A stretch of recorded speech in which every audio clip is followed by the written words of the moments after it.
Is it necessary that a pastor go to seminary? That's what we're going to talk about today on Conversations with a Calvinist, which begins right now.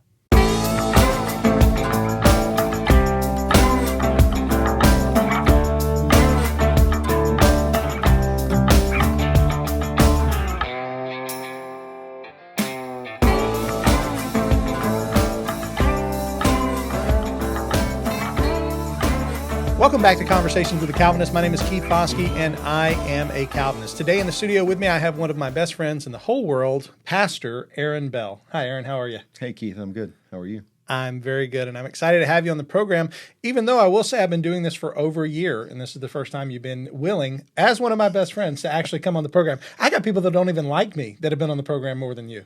You know, I'm not sure what I have of value to add to the conversation, but we'll see. No. I'm excited.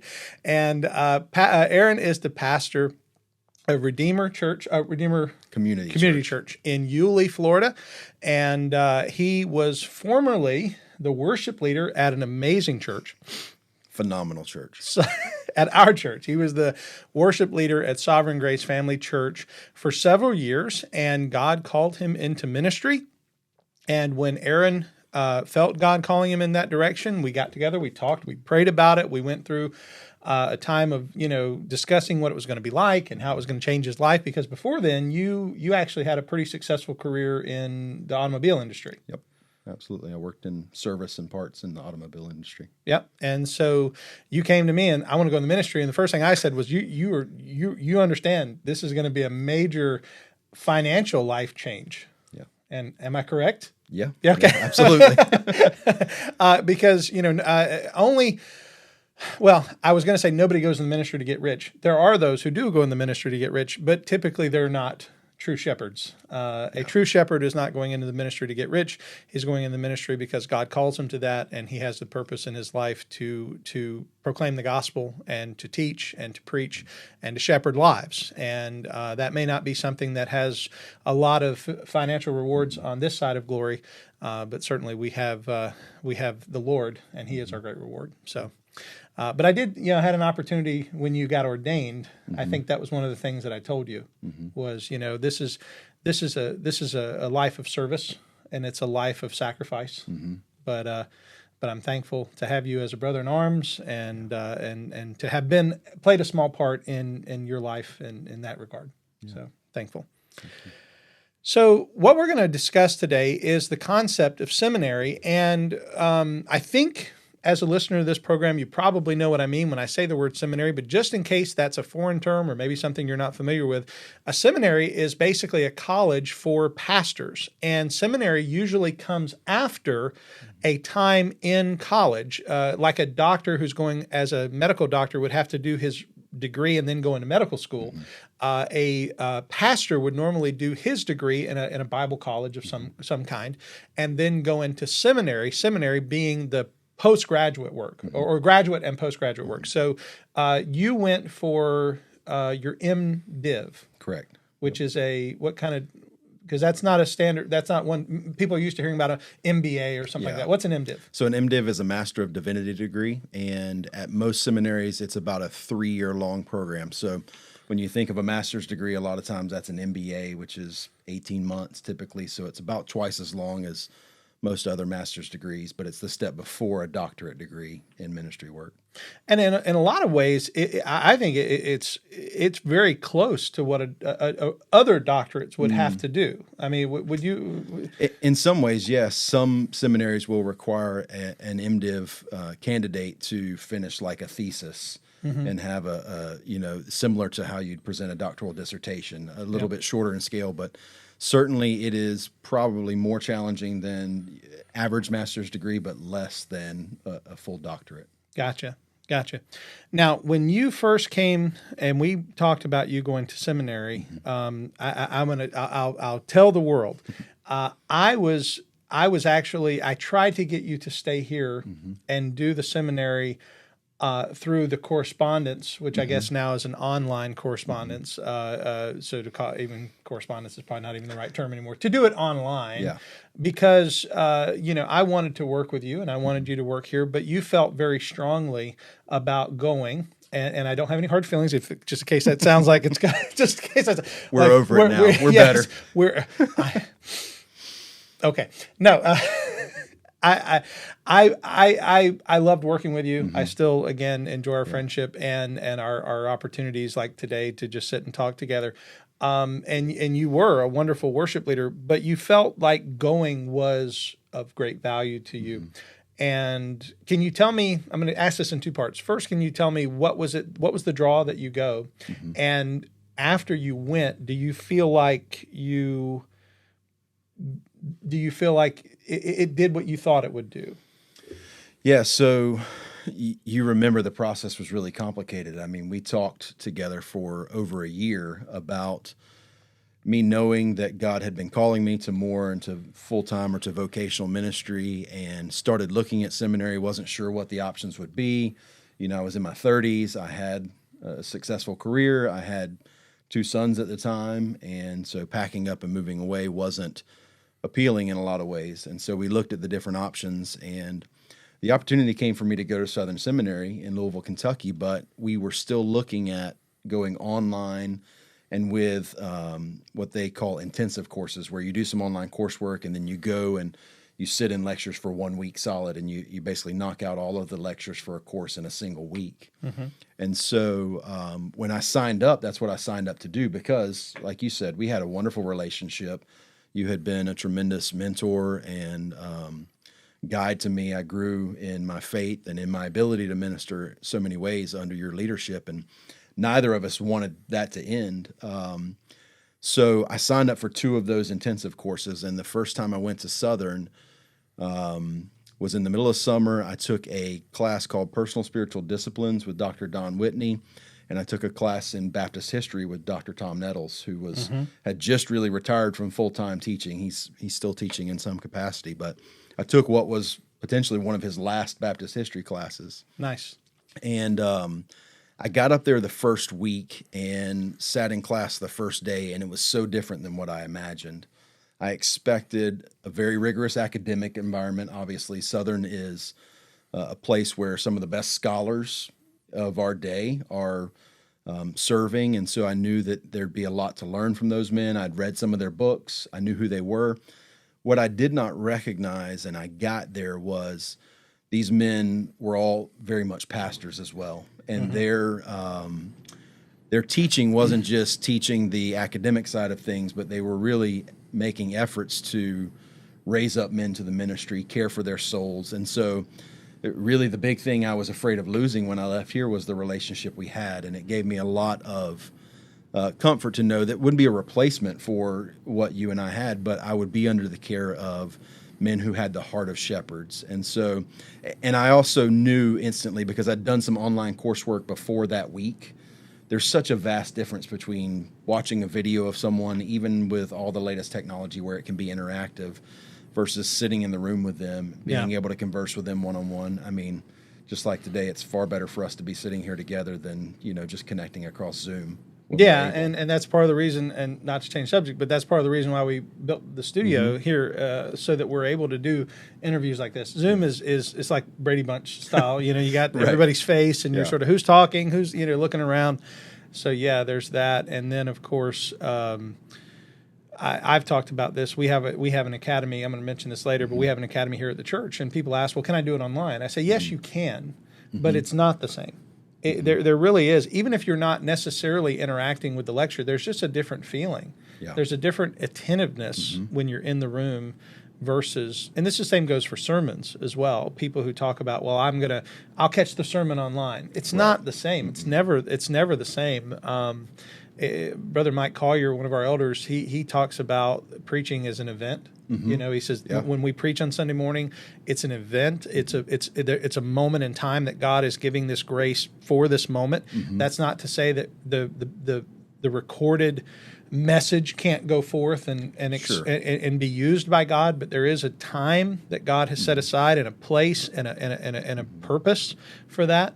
And so not to necessarily equate what you do in the seminary class with what we do on Sunday morning, but there is a sense in which being there is very important. It's really similar, because you're grateful for the technology that allows us to do that, but it's not a replacement for being face to face. Absolutely.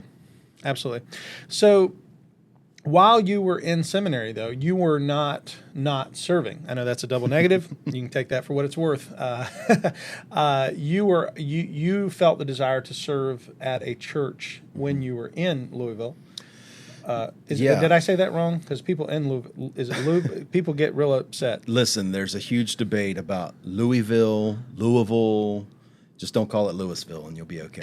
Okay. So yeah, we went to Louisville, Kentucky, and honestly didn't feel a desire to serve. You know, I had been working full time outside of the church here, serving as worship leader, doing a lot of things, and we thought that we were going to go to seminary and focus on the academic environment for several years, and that we would settle into the background of a large, healthy church and focus on school. But God had really different plans for us, and it's hard for me to overstate how significant this was to my seminary experience, because as much as I loved Southern Seminary and the professors, really what shaped me most was I ended up meeting a guy the first week I was in Kentucky. Brother Brad, right? Brad Walker, yep. And a few months after we met and a few months after I landed in a new place where I knew no one with my wife and children, we planted a church in Jeffersonville, Indiana, which is just across the river from Louisville, and we planted Redeemer Church there.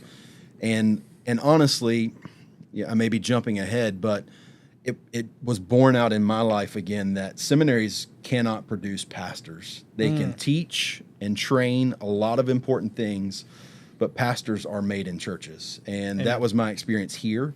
I was already being shaped for that before I moved to Kentucky.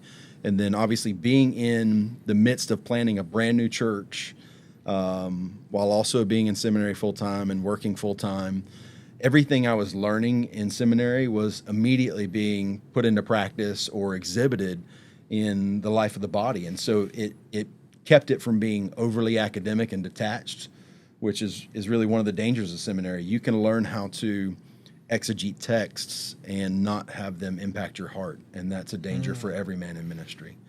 So God's plan was for us to go there and plant a church, and we didn't know that when we left here. But I'm so grateful for it, because honestly, without that, the experience would have been totally different. If I would have just kind of half-heartedly participated in a congregation and kept myself detached from the life of the body, I don't think the seminary experience would have been nearly as beneficial.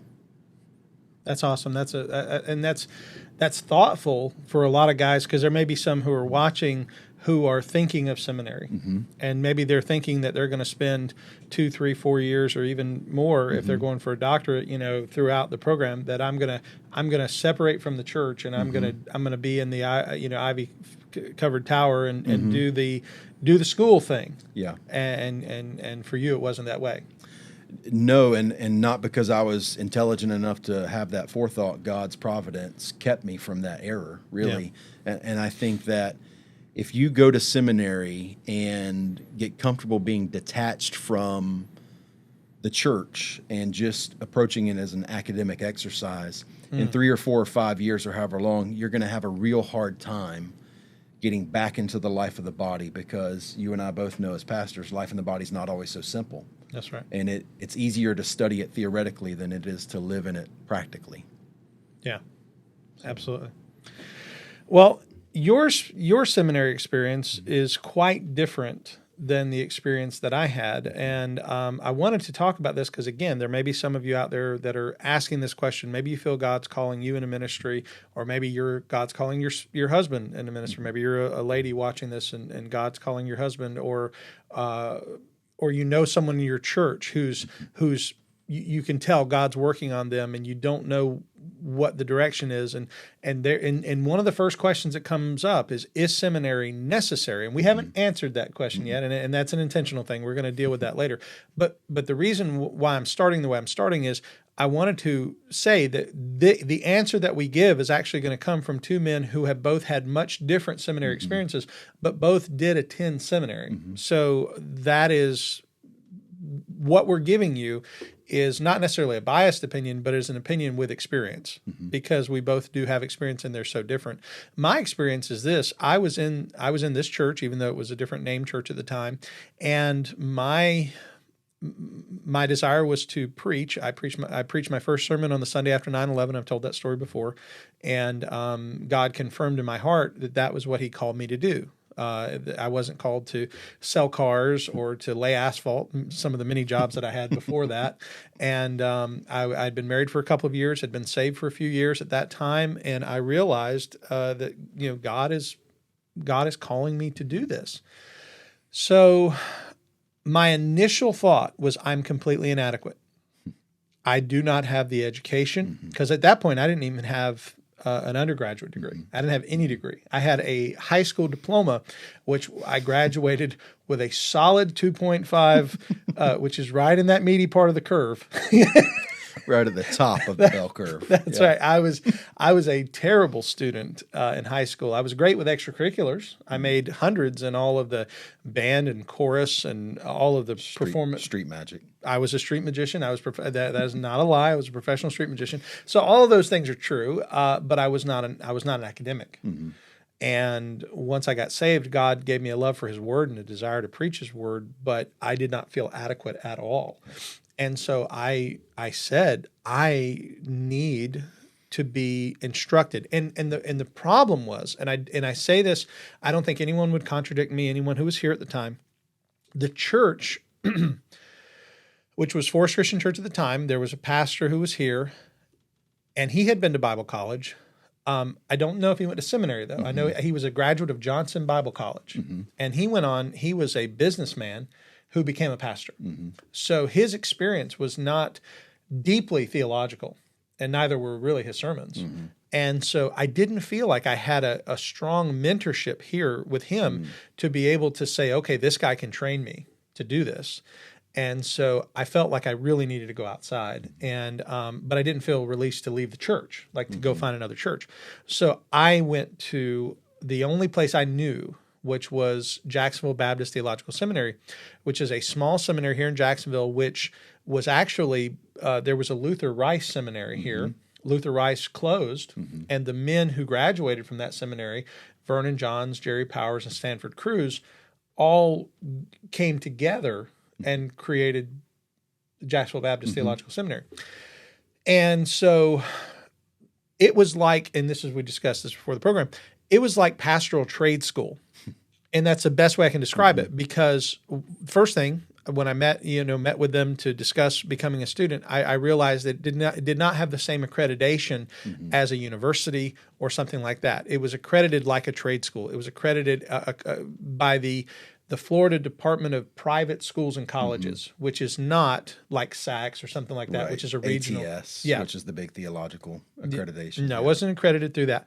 So, but that didn't matter to me, because what mattered to me was I wanted to learn, and also it was something I could afford, because the seminary was, when you look at some of the bigger seminaries, there's a lot of investment there. Yeah, sometimes absolutely. People have to take out massive loans to be able to accomplish that. This wasn't that. The credit hours were very reasonable, and the church actually afforded it for me. So the church paid for me to be able to go. And so I never had to pay. And they had an undergraduate program, which was, because again, what this seminary was designed for, it was designed for men who were most likely already in ministry and wanted to get a degree, but didn't have the ability to go to Southern or leave their family, leave their home, go do those things. Most of the men I was in class with were like 40s, 50s, and 60s, where I imagine you were probably in class with a lot of younger. Yeah, there were a few guys my age in mid-30s, a few older guys, but the vast majority of them were, 22, 25, 27, coming out of Boyce as well, right? That's right, coming out of undergraduate. A lot of them had just finished their undergraduate degree and come straight to seminary. And Boyce College is a 4-year undergraduate school that's on the same campus as Southern Seminary. Yep. So I did my undergraduate through the seminary. I then stayed and did my bachelor's and my master's and my doctorate. At the same time, because I was concerned about accreditation, and this is just for side note, I did an additional degree. I have a degree in social science with a minor in education, because I felt like if the church was ever not able to meet the needs of my family, I wanted to have a degree that would allow me to teach, because I felt like the only other thing I would want to do, the only other thing I felt equipped to do was to teach.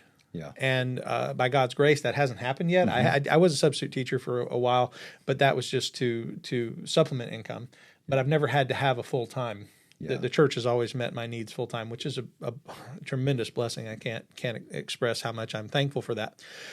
But so my experience, I was working during the day. I was working at the time at First Coast High School. I was a paraprofessional. I was going to class in the evening, and I was serving the church during the week and on the weekends. All the other times. Yes, yeah. Yeah. And in that respect, we had really similar experiences, because I was working outside the church as well. So the difference for me was I kind of corralled all my classes into Tuesday and Thursday so that I could go work Monday, Wednesday, Friday, and Saturday. The Lord provided a job where I could work 4 days a week and, be able to be a part of the church on Sunday. And you're serving in ministry Sunday, so you're really working 7 days a week. It was a difficult and trying season, but even to point out what you said, God provided for us in so many ways. I mean, we made it through seminary at a place that certainly was not cheap, but by God's grace, the church and you and many other faithful folks here encouraged and supported us financially, and we made it through. But your story brings out something that I think is really key in this conversation, which is you and I both assessed where we were in life when God called us to ministry. We both were at kind of different stages. I was older at the time, and kind of already career and all that stuff. You were a little bit younger, but already pastoring a church, right? And so that was a heavy influence. Well, not when I went into seminary. Okay. I was 21 when I preached that sermon. The very next year, I was 22, I became a student at the seminary. I got ordained after I got my bachelor's, and then the church called me. Yeah. I was still working on my doctorate after I became pastor. I was in seminary when I became the pastor, but I had already been in seminary for a few years. Yeah. But that's really a key thing, is for a man who feels like God's calling him to the ministry, you need to assess where you are and not follow some prescription that you found on the internet that says this is exactly what every pastor must do. It's not in the New Testament, right? I mean, that's an important thing for us to examine. The New Testament doesn't say thou shalt go to seminary or thou shalt not go to seminary, because there are plenty of folks who would say, oh, the seminaries, they're terrible. They produce men with puffed up heads, but, cold, dead hearts. Yeah. There's an anti-intellectualism that a lot of folks look to and say, well, all I need is the Bible and the Holy Spirit. And we would speak against that and say, certainly you can do that, but training is helpful and beneficial. And, whatever God has laid before you, open the doors for, you ought to pursue that in accordance with the Spirit and where He's leading you. Yeah. I have my Bible with me. I just wanted to mention one particular passage because this was on the door of my seminary as I was in the class. I would see this every week or every couple of days, because I had Tuesday and Thursday classes as well. And make sure I'm in the right place here. Yeah. Now, the ESV doesn't say it the same way the King James, because it's not as strongly inspired as the King James. That is a joke, but just the ESV in 2 Timothy 2:15, it says, "Do your best to present yourself to God as one approved, a worker who has no need to be ashamed, rightly handling the word of truth." Now, the King James, as I remember it, because again, it was placarded over the door of the seminary, it says, "Study to show thyself approved unto God, a workman that needeth not to be ashamed." Shew thyself. Yeah, that's what, to shew thyself. That's right, SHEW.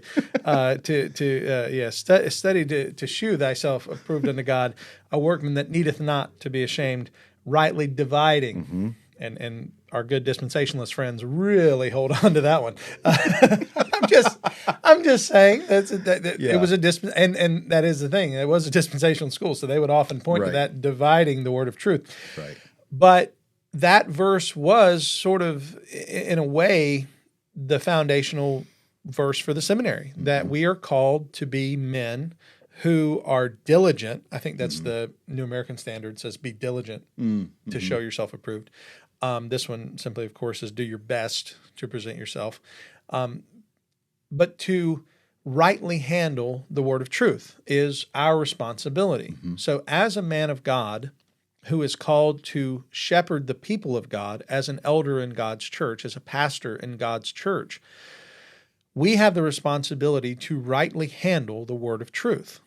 Therefore, the question of, is it necessary that a man go to seminary? My answer, and you tell me your thoughts on this answer, maybe you'll say it better than I will, but this is the way that I would say it.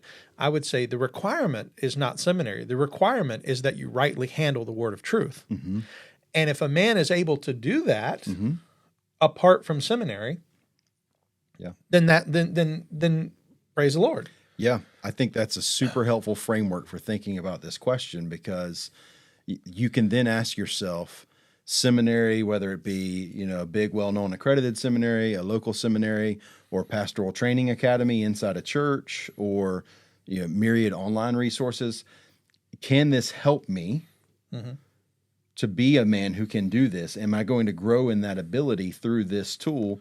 And can I do this thing while still honoring all the other responsibilities God has given to me? So that could be a family, a wife, children, providing for them, because the other thing we see a lot is some guys get so fastened to this idea of going to seminary, and it's got to be an accredited seminary, that they neglect their God-given responsibilities and put the burden on their wife and children, and so that they can do this thing when really they could have attacked that from a different angle and still been faithful. God may provide the opportunity. He did in my case. I'm so grateful for that, to do that while, not perfectly, but to the best of my ability with God's help, being faithful to my wife, to my children. But it's not worth sacrificing that for either.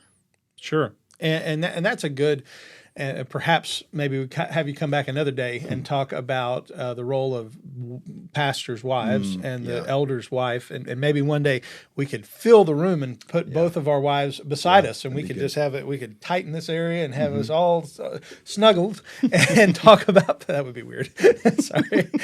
But we could talk about their role, because I know this, if my wife had not supported me from the very moment that, in fact, she was the first one who said to me, God is calling you to preach. It wasn't even me asking her. She knew that God had,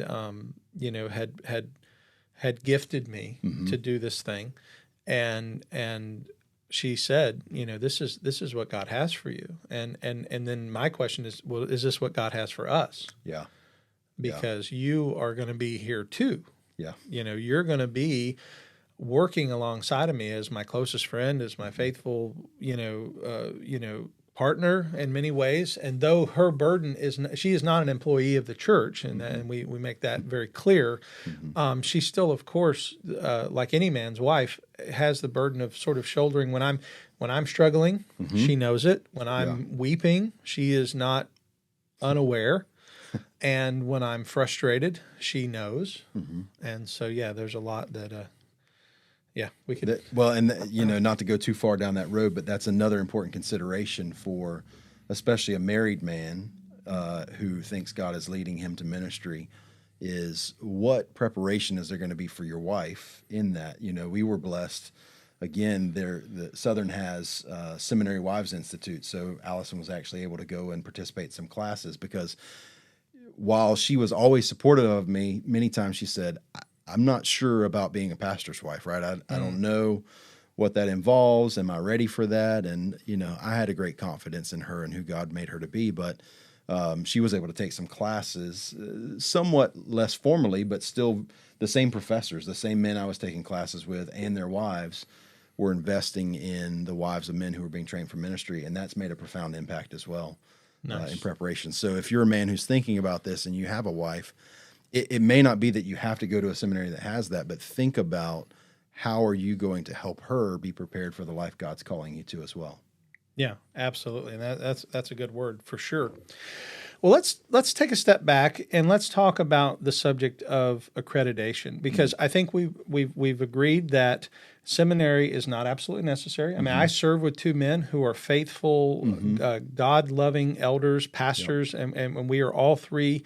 In a sense, we share an authority here as pastors in the church, and we work together as ministers. And I'm the only one who has a formal education, but Brother Andy has many years as a pastor in a church where he was the lead pastor at a church in Middleburg, and he did that without formal seminary training.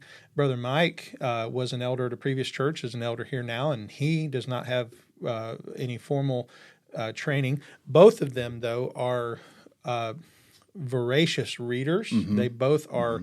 They Brother Andy consumes. He's always telling me about what he's reading. Brother Mike consumes so much in their reading, and it's like this. Someone once said something about Spurgeon not having formal education. I said, yeah, but he read all the time. Yeah. At a scale you and I couldn't comprehend, really. I read somewhere it was 6 books a week.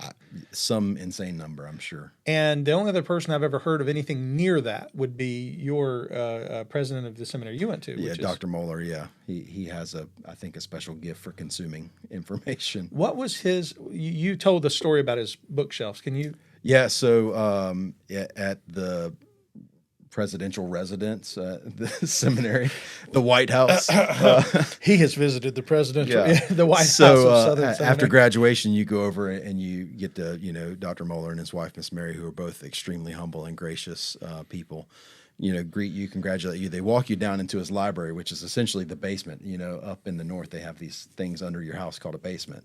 Here in Florida, we don't have that. But here in Florida, we're afraid of them because they're wet. You have to swim. Yeah. But it's it's a library of who knows how many thousands of books. And I think, if I recall correctly, there's like 2 full-time librarians who work in that private library because it's it's big. It's not like 5 bookshelves. And on the stairs going down are stacked, as I understand it, all the books that are coming to him, the things he's going to read next, and they're stacked by the dozens. And each staircase, I think, represents like a month's worth of reading, or what he's tackling next. But God has given him a phenomenal gift for that kind of capacity. And if you get in a conversation with him and ask him a question, he's very likely to say, so-and-so's recent work on page 158. So I don't know if he sees it visually to recall it, but he can almost quote you, by paragraph, sentence, and line what he's read. And so, if you have that kind of ability to consume information and understand it, then maybe seminary is unnecessary for you. Exactly. Yeah. I mean, and you wouldn't have to have that to say seminary is unnecessary. Yeah, of course. But yeah. Absolutely. That's extreme example. Yeah, but that would be the Spurgeon picture. Right. But Spurgeon, who didn't have any formal education, felt led by God and felt it important enough to create a kind of a training system for young men called to the ministry. And so he, obviously, even though he didn't have it, he didn't devalue it. Sure. And very clearly, definitely don't want to do that. And that's not at all what we're having both gone, we could both say, and I said it earlier, I knew I needed it because I needed to learn how to study. And in fact, that was probably the most valuable thing I got was not the information, but how to acquire the information. When I first said I was going into seminary or going into ministry and going into seminary, I had a man. I was at a karate seminar. He was a karate friend, and he goes, "Oh, you don't have to go to seminary. I can get you ordained over the weekend." and he was being very kind because he thought, no, ordination's not a thing. Ain't no thing but a chicken wing. We go down here. That's right. Give you a hockey chop and a certificate of ordination. And he was being very serious. Which color belt do you get with the karate ordination? It would be your chartreuse. Actually, purple with the vestments. That's right. Purple vestments. Yeah. But no, so, and I told him, I said that's very gracious. Thank you for offering. But I'm not going to seminary because I need that for ordination. Yeah. I'm going to seminary because I feel the need to learn how to study because I don't feel like I was taught that in high school. Yeah. And that is not a shot at my teachers. I think I had some fine teachers. They just had a really bad student. And I'm willing to admit I had no interest in learning how to acquire. I knew how to study magic. I knew how to adopt and retain information, but I didn't care enough to do it in the scholastic sense. So going to seminary helped. Yeah, and it's interesting you mentioned that. We didn't talk about this before, but I would actually say that was probably, in all the things seminary can teach you, the thing I learned that I needed the most was the ability to study as well. And I was not a good student. I always had good grades, but I never felt challenged in school. And so that's a rib. That's a rib. No. I mean, I didn't have. So I got to seminary at 32 or 35 years old. I don't recall now. I was in my 30s and I got to seminary, and I did not have good study habits. And I had never really had to study anything in depth before. And then along came Hebrew. And it kind of rocked my world. And so, they write right to left. The business is that. Listen, it's reading hieroglyphics backwards. It's not an alphabet. It's paintings.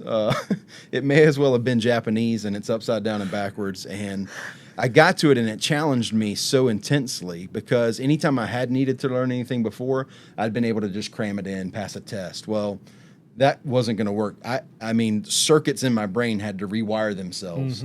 And again, God was gracious to me. I met a man who was studying in my same Hebrew class from Nigeria, who English was not his first language. He was a pastor in Nigeria, a wonderful encouragement to me. And he was struggling, as one might imagine, learning Hebrew in English when his primary language was not English or Hebrew.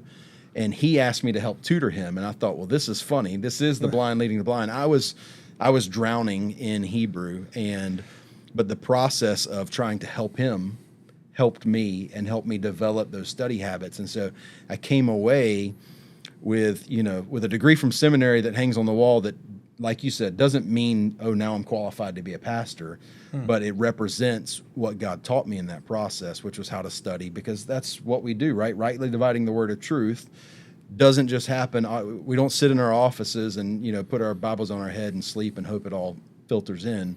You have to put in the work to study and prepare and be ready and make sure you understand what you're trying to teach to other people. Yeah, absolutely. Absolutely.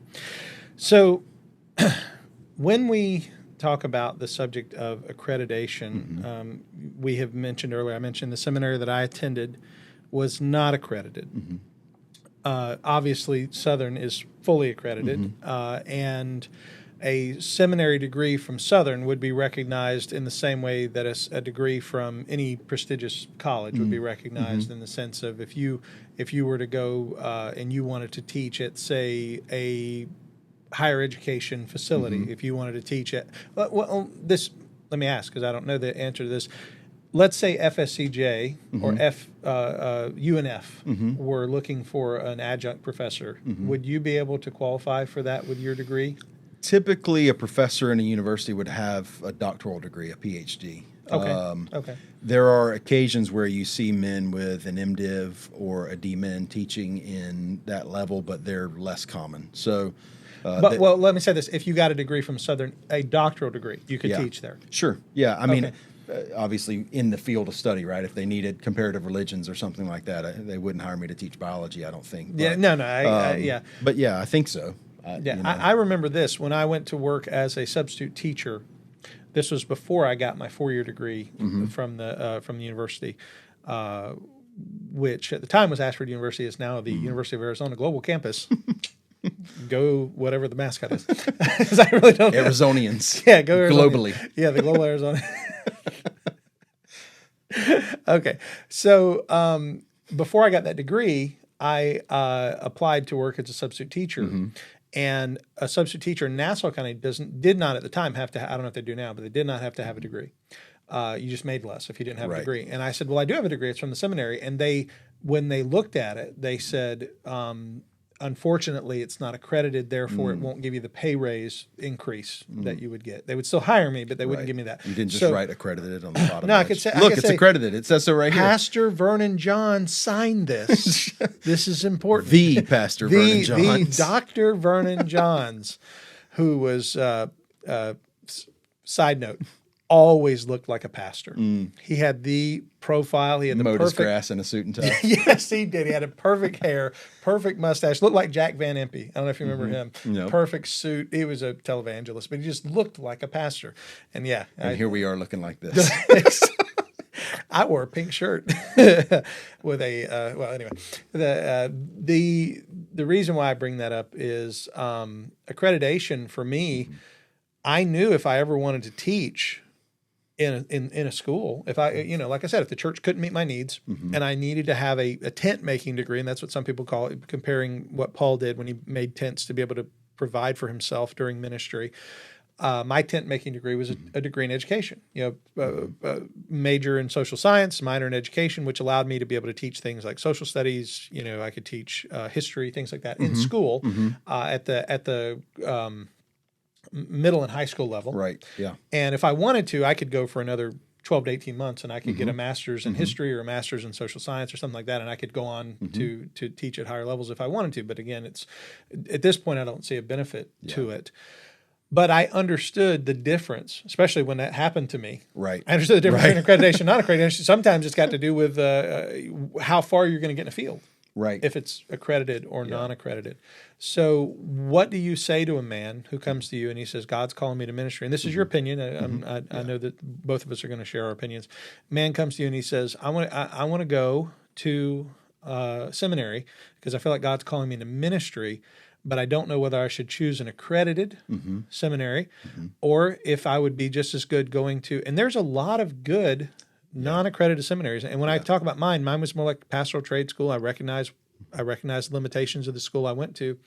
But there are some schools that have recently popped up, like Sam Waldron has Covenant Baptist, which is I think they're working on accreditation, but I don't know. Yeah, so if I understand right, that you bring up a good school that I actually looked at. I think back then it was MBTS, Midwestern It's changed Baptist its name, Theological so, Seminary, yeah, so and it was not accredited. And you and I looked at it together because they had a church program where if your church supported you, they still have that. By the way, it was almost free, right, for the student to go, and the church had to support at some level.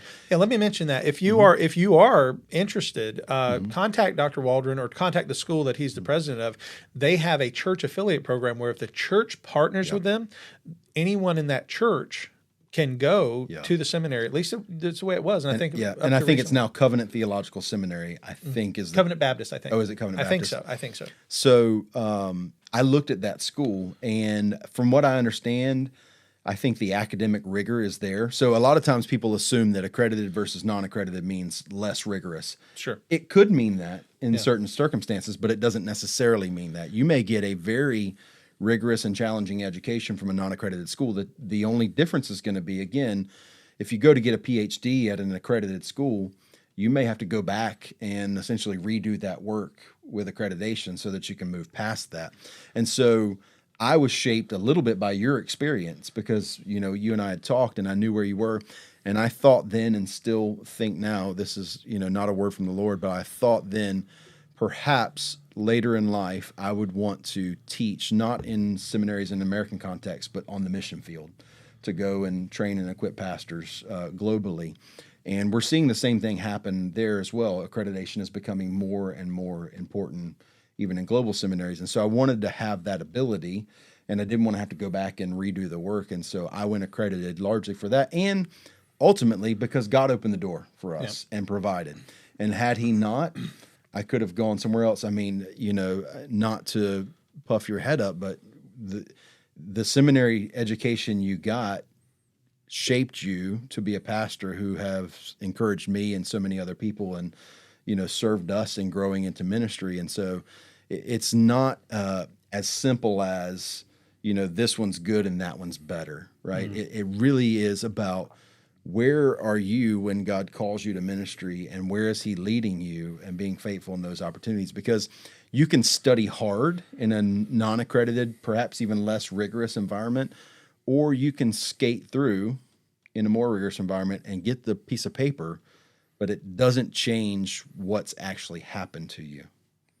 Amen. And we talked about this the other day about you can't see 5, 10, 20 years in the future, but you can think about what do you feel like God is calling you to? And if you do feel like God is calling you to something that would require that accreditation, then looking at it earlier rather than later is probably wise. Whereas, I've actually considered, because I do have a desire to teach, and I always have, since becoming a pastor, I enjoy teaching. And so my wife and I have discussed the idea, and I've even discussed with our elders here, the idea of me going back and getting even though I have my doctorate, it's not accredited, getting an accredited degree. That way other doors might open. Right. But at this point, it becomes an issue of the why for me, because it's a question of, and I'm sort of bearing my heart with the audience today, but I am very pleased with what we're doing here at the church. We're not perfect by any stretch of the imagination. We make a lot of mistakes, but I feel like we are doing a lot of good things in the kingdom and teaching, and I feel like even this is an opportunity to teach in many ways, and so I'm asking myself cost analysis, because this is going to be a financial burden if I do, and is it worth it? Is this the best way to spend the money in the kingdom? That's the question And I don't live in this world, so I'm not super current on it, but I know that the amount of teaching jobs in seminaries is not great. Yeah. And every year, just like in secular fields, we're minting far more PhDs than there are teaching jobs for. And so there's no guarantee that you get that accredited degree and a job opens up for you. I think, and I've told you this before, you have a particular gift in teaching. It's always been one of the strongest ways God has used you. And so you have a capacity for that if I got a dozen more degrees, I don't have as strong a gift in that specific area as you do. And so that's not to say if you went and got a degree specifically to be able to teach, you wouldn't learn some things.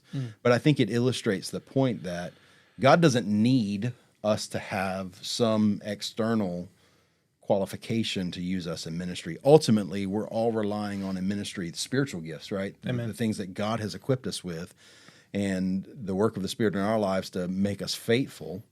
And so seminary, and this was a little bit of conversation we had before, there's a lot of things seminary can teach you, and there's an equally long list of things seminary cannot teach you, right? Seminary is not a replacement for exercising the spiritual gifts God has given you. Seminary is not a replacement for cultivating a heart for God's word and for living in obedience. Seminary is not a replacement for learning how to be a disciple, right, and growing in discipleship. It can teach you how to read and exegete a text, and you should understand that if you're going to be a pastor. It can teach you original languages, and it can teach you important skills in counseling and preaching and all kinds of wonderful things. But seminary is not a magic bullet. And again, to say it because I think it's just so true, seminaries do not mint pastors, churches do. Amen. Yeah, absolutely. When and I want to say just how grateful I am. Very kind words. It is funny when you first started that sentence a minute ago, you said something to the effect that I don't live in this world, and I was like, he's about to get super spiritual. he's Not of this world. That's exactly NOTW. I got the tattoo. You said, I don't live in this world, and you were talking about the world of academia. But I said, where's he going with this? This is going to get awesome. Actually, from outer space. I'm sorry. I can't help but want to have some fun on the program from time to time. Well, I want to mention one other thing, and this is where we maybe start drawing it to a close, because I became convicted about 3 years ago that I wanted to produce an academy within the church. And you've mentioned that a few times, churches raising up ministries or ministers from within the church. And that my conviction came on a couple of points. One, I realized that, as you noted, there aren't a lot of opportunities out there as far as teaching opportunities and things like that. And I felt like this is something that our church could be doing is providing opportunities for learning and even for teaching. And we could do it on a lower level and say, this is not for necessarily the man who wants to become the full-time pastor or anything like that, but this is for people who want to cut their teeth in an academic environment that is meant to be more than a Sunday school, but not quite a seminary. Right. And that's sort of where we landed with Sovereign Grace Academy. We produced a 2-year program, which is 8 core classes. We have surveys in Old Testament, surveys in New Testament. We have church history and doctrine. We have classes on ethics, apologetics. All of those are part of the 8-week, or each one of those is an 8-week course that has an additional 4 weeks, so it becomes a 12-week total. Because the additional 4 weeks is independent study and writing a research paper, and each class requires a research paper. And I based this actually partly on what I did in seminary, because that was sort of how our classes were spread out. You spent 8 weeks in the classroom, and then you had 4 weeks before you had to turn in your final project for that class. And I went to our seminary, the seminary that I graduated from, and I said, "Hey, I want to do this. Can we do this and do this in conjunction?" And the first thing the president said was, you have a doctorate from here. We're happy to support you in this, but you're a Calvinist." And I'm Keith Foskey, and I am a Calvinist. There was no doubt that was and so the seminary that I went to wasn't Calvinistic. In fact, I was taught in seminary that Calvinism was not good. And so that there was a little bit of a struggle there. There was a little bit of sort of a back and forth about how we were going to handle that, and we got through it, and everything was fine. And so what we were able to do, we were able to set it up where if you take classes here, that class would count toward credit with the seminary. So a person could start here, and if they decided they wanted to go for a degree through the seminary, they would be able to use the certificates they earn. Right. For that. So, and like I said, getting back to the conviction on this, part of my conviction is I do believe, as you have said a couple times today, that it is the church's responsibility to raise up ministers. Yeah, absolutely. And if at 21 years old, when I felt God calling me into ministry, I really felt like that was, if that would have been there, that would have been the first thing I would have done. Yeah. I would have spent 2 years learning from the pastors who, or if there would have been men here who were preaching and teaching the word, I would have sat under them. I would have trained under them. And I may not have even went to seminary, because I possibly could have through that learned how to study, which is what I wanted to do. Right. And so I do hope that we start seeing more churches that understand the value of studying. Yeah. And that's a critical ministry that we've talked about it at length, even when you were first conceiving the idea of it. And I'm so grateful. It's accessible, and it's a great place for a lot of folks to start, because they're getting what I got from you before I ever left for seminary was 7 years we'd been together, and many evenings we spent in a parking lot together working but having Sounded conversations. Weird. Let's clarify. Right, we did security work. We just sat in a parking lot, and we worked in we did security for many big events. Yeah, but we got to spend time. You were discipling me and shaping me so that I had so much of that already. And when it came time, and I felt like God was calling me to this, the first people I looked to was not just you, but our elders in the church to say, "Do you see this in me as well?"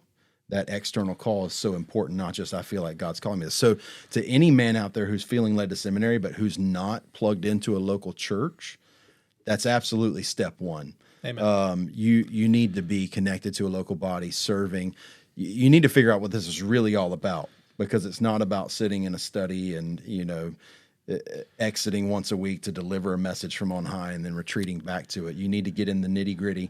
But then something like Sovereign Grace Academy, a 2-year process, is going to help you test that call. That's right. And find out, is this really where God's leading me, or am I just feeling a hunger for more depth in my understanding of the word and in my life as a follower of Jesus? So when God pulled me away to seminary, I didn't know it, you didn't know it, but he was dropping me in the world of church planting.